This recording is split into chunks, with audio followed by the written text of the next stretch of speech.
என்னுடைய கேள்வி, டாக்டர் அவர்கள் கூறியதை போல குர்ஆன் வசனங்கள் எளிமையாக இருக்கிறது, எளிமையாக விளங்கிக் கொள்ள முடிகிறது என்று கூறினார்கள். ஆனால் மாற்று மத சகோதர நண்பர்கள் எல்லாம் எங்களால் குர்ஆன் மொழிபெயர்ப்புகளை முழுமையாக எளிமையாக புரிந்து கொள்ள முடியவில்லையே என கூறுகிறார்கள். உதாரணமாக சென்னை பல்கலைக்கழகத்தின் துணைவேந்தர் அவர்கள் கூறிய பொழுது, நான் ஒவ்வொரு விழாவிலும் கலந்து கொள்ளும் போதெல்லாம் பகவத்கீதை மற்றும் பைபிளை எடுத்துச் சென்று அதில் உள்ள விஷயங்களை எடுத்து கூறுகிறேன்.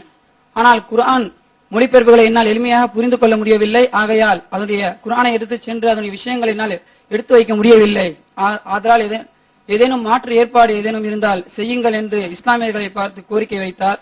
அதற்கு நாம் என்ன செய்ய வேண்டும்? விளக்கம் தேவை. மாற்று மதத்தவர்கள் குர்ஆனை படிப்பதில் சிரமம் பெறுகிறார்கள். பல்கலைக்கழக துணைவேந்தரே சிரமம் அடைந்திருக்கிறார். பகவத்கீதையை என்னால் எடுத்து சொல்ல முடிகிறது, பைபிளை என்னால் மேற்கோள் காட்டி பேச முடிகிறது. ஆனால் குர்ஆனை எடுத்து என்னால் சொல்ல முடியவில்லை, எனக்கு சிரமங்கள் இருக்கிறது, ஏதாவது ஒரு வழியை காட்டுங்கள் என்று அவர் சொல்லியிருக்கிறார்.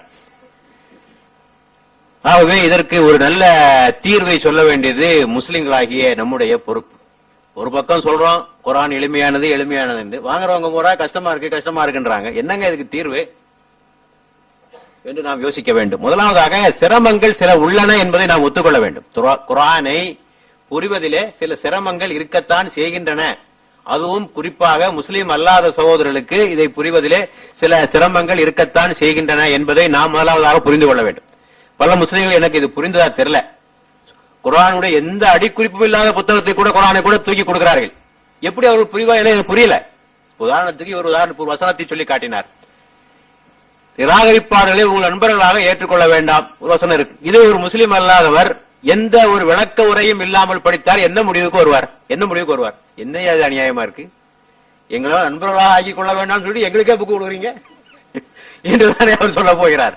ஆகவே இது மிக கவனமாக நாம் கையாள வேண்டிய ஒரு விஷயம் என்பதனை நாம் விளங்கிக் கொண்டு இதற்கான தீர்வை நாம் தேட வேண்டும்.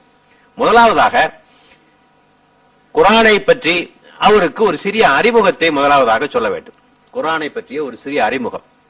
இந்த குர்ஆன் பாருங்க சார், இது இந்த குர்ஆன் ஒரு எழுத்தாளர் எழுதிய ஒரு புத்தகம் இல்ல. ஒரு எழுத்தாளர் எப்படி எழுதுவார்? ஒரு தலைப்பை எடுத்துக்கொள்வார், அந்த தலைப்புக்கு ஒரு முன்னுரை வைப்பார், அது தொடர்பான செய்திகளை எல்லாம் சேகரிப்பார், கடைசியாக முடிவுரையாக ஒரு கருத்தை எழுதுவார். தானே பொதுவா புத்தகங்கள் எழுதுறாங்க. அப்ப எல்லாம் முறைப்படி எல்லாம் வந்து கொண்டே இருக்கும், அவருக்கு புரிவது எளிது. இந்த குர்ஆன் ஒரு இயக்கத்தை உருவாக்கிய நூல். ஒரு இயக்கம், இஸ்லாம் என்ற இயக்கத்தை ஒவ்வொரு கட்டமாக வழிநடத்துகிறது. அந்தந்த கட்டத்துக்கு தேவையான வசனங்கள் அவ்வப்போது அருளப்பட்டுக் கொண்டே இருக்கின்றன. அவற்றையெல்லாம் தொகுத்து கொண்டு ஒரு நூலா கொடுத்திருக்கு. அதனால வழக்கமான பாணியில இந்த புத்தகம் இருக்காது.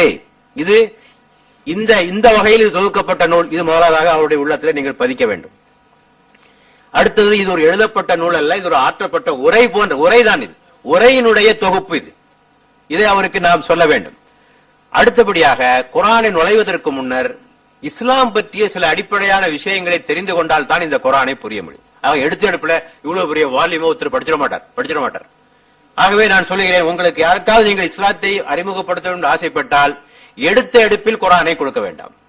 முதல் சந்திப்பிலேயே குர்ஆனை நீங்கள் கொடுக்க வேண்டாம். அவருக்கு குர்ஆன் அறிமுகம் பற்றிய ஒரு சிற்றேடு, இஸ்லாம் பற்றிய ஒரு சிற்றேடு, நபிகள் நாயகர்களுடைய வரலாறு பற்றிய ஒரு சிற்றேடு, இதெல்லாம் படித்து அவர் ஓரளவுக்கு தயாராகிவிட்டால் அப்போது குர்ஆனை கொடுத்தால் அவர் புரிவதற்கு எளிதாக அமையும். அந்த கண்ணோட்டங்களை பெற்றுக்கொண்டு உள்ளே போகிற போது அவருடைய பயணம் லேசாக அமைவதற்கு வாய்ப்புண்டு. அடுத்தபடியாக இன்னொரு வழி, முதலிலேயே குர்ஆனை கொடுப்பதற்கு பதிலாக குர்ஆனில் உள்ள தலைப்புகள் வாரியாக தொகுக்கப்பட்ட நூல்கள் இருக்கின்றன. உதாரணத்துக்கு இறைவனை பத்தி குர்ஆன்ல என்னெல்லாம் சொல்லியிருக்கு, இதெல்லாம் தொகுக்கிறது. இறை தூதரை பற்றி என்னெல்லாம் சொல்லியிருக்கு, இதை தொகுக்கிறது. மறுமையை பற்றி என்ன சொல்லியிருக்கு இல்லையா, தொழுகையை பத்தி என்ன சொல்லியிருக்கு, வட்டியை பத்தி என்ன சொல்லியிருக்கு. இப்ப திருக்குறள் மாதிரி, திருக்குறள் தலைப்பு இருக்கு இல்லையா, 1300 தலைப்பு இருக்கு இல்லையா, அது மாதிரி தலைப்புகளை தலைப்பு வாரியாக தொகுக்கப்பட்ட சில புத்தகங்கள் இருக்கின்றன. அதிகம் இல்லை, மிக குறைவாகத்தான் இருக்கின்றன. அதை கொடுக்கலாம். அதை கொடுத்தா அவருக்கு ஒரு ஐடியா கிடைச்சிடும்.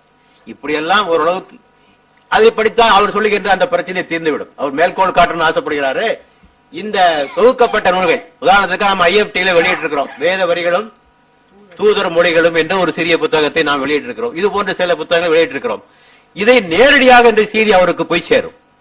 ஆக இப்படிப்பட்ட புத்தகங்களை கொடுத்து அவங்களை ஓரளவுக்கு தயார் செய்த பிறகு அப்புறமாக திருக்குர்ஆனை முழுமையாக படிக்கிற போது அது புரிவதற்கான வாய்ப்பு இருக்கிறது. ஆக சகோதரர்கள் இந்த அணுகுமுறையை கையாண்டு அந்த பிரச்சனையை தீர்க்கலாம். அத்தோடு அடிக்குறிப்பு இல்லாத குர்ஆனை கொடுக்க வேண்டாம் என்பதுதான் என்னுடைய கருத்து. எந்த ஒரு அடிக்குறிப்பும் இல்லாமல், எந்த ஒரு குறிப்புமே இல்லாமல் கொடுக்கக்கூடிய குர்ஆனை புரியவும் முடியாது. புரியாவிட்டால் கூட பரவாயில்லை, தவறாக புரிந்து கொள்வார்கள்.